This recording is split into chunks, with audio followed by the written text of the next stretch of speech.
Saudações a todos. Vejamos esse exercício sobre força magnética. Um elétron, movendo-se horizontalmente, penetra em uma região do espaço onde há um campo elétrico de cima para baixo, como mostra a figura. A direção do campo de indução magnética de menor intensidade, capaz de anular o efeito do campo elétrico, de tal maneira que o elétron se mantenha na trajetória horizontal, é: opção A, para dentro do papel; opção B, na mesma direção e sentido oposto ao do campo elétrico; opção C, na mesma direção e sentido do campo elétrico; opção D, para fora do plano da figura; e opção E, a um ângulo de 45 graus entre a direção da velocidade do elétron e a do campo elétrico. Bem, então podemos inicialmente tentar dar uma representação gráfica a essas opções, né? A opção A, para dentro do papel, estamos falando de um vetor que seria representado dessa maneira: campo magnético entrando no plano do papel. A opção B, na mesma direção e sentido oposto ao do campo elétrico, então é um campo vertical para cima, já que o campo elétrico é vertical para baixo. C, na mesma direção e sentido do campo magnético, então a opção C propõe um campo magnético na direção vertical para baixo, direção e sentido, né, vertical para baixo. A opção D, para fora do plano da figura, que é uma representação com um círculo, um pontinho bem no centro, como se fosse uma flecha saindo do plano da figura. E a opção E, a um ângulo de 45 graus entre a direção da velocidade do elétron e a do campo elétrico.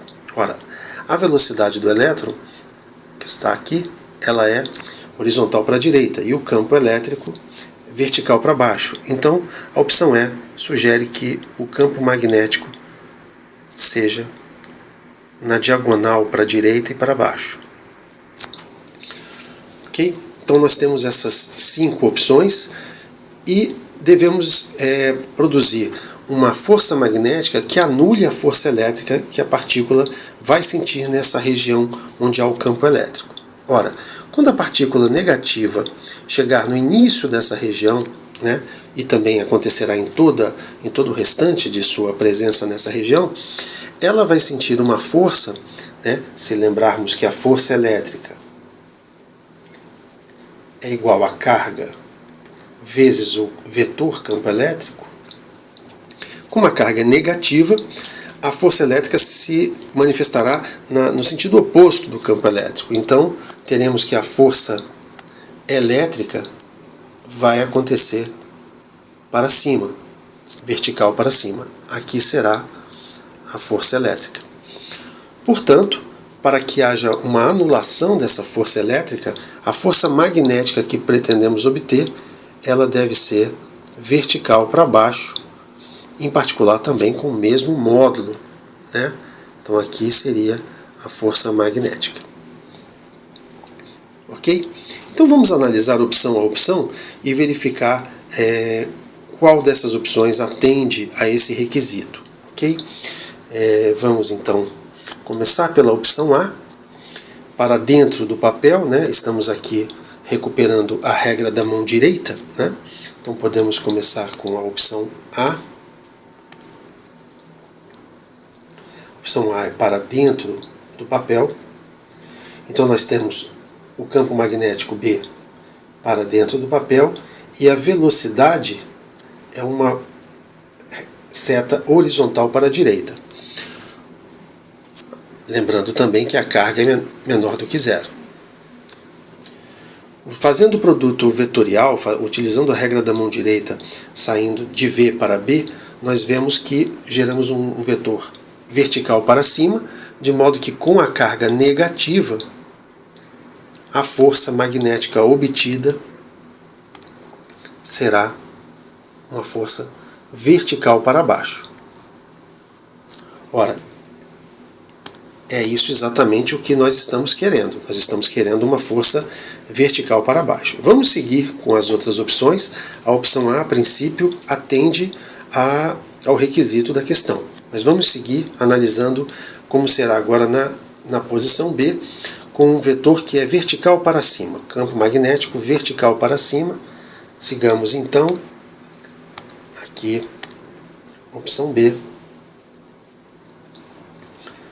O campo magnético é vertical para cima, a velocidade continua uma reta horizontal para a direita e a carga é negativa. Então, fazendo agora a transição de V para B, nós temos um vetor para fora da página, de modo que, como a carga é negativa, nós devemos inverter esse sentido e a força magnética vai ser para dentro da página. Isso não atende o nosso requisito. Sigamos então para a opção C. Na opção C, nós temos vertical para baixo.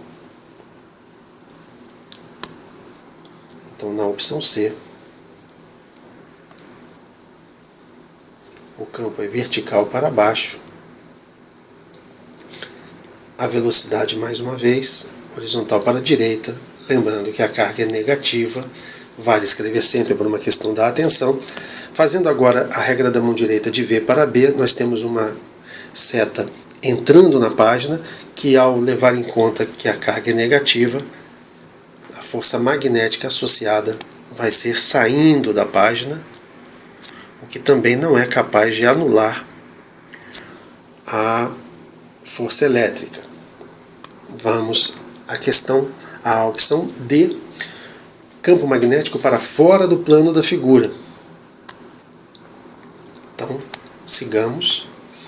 Campo magnético na opção D é para fora do plano da figura. Repetimos aqui a velocidade, a condição de carga negativa. Fazendo agora o produto pela regra da mão direita, nós temos um vetor que vai vertical para baixo, de V para B, o polegar fica orientado verticalmente para baixo. Como a carga é negativa, teremos uma força magnética vertical para cima, que vai na mesma direção da força elétrica e, portanto, não é eficiente para anular a força elétrica. Finalmente, nós temos na letra E, nós temos um vetor que forma 45 graus, com a velocidade e o campo elétrico. A velocidade, mais uma vez escrevendo aqui, é para a direita. A carga é negativa. O produto, usando a regra da mão direita, indo de V para B, dá um vetor que aponta para dentro da página. Como a carga é negativa, nós também teremos aí uma força magnética que é para fora da página. Portanto, fica claro nessa análise das opções que a única opção que satisfaz a condição de anulação do vetor azul aqui da força elétrica é o vetor da força magnética obtido com a opção A, de que o campo magnético é para dentro do papel. Então, dessa maneira, a opção a ser marcada é a opção A, com que a gente então termina o problema, ok? Então, um abraço a todos.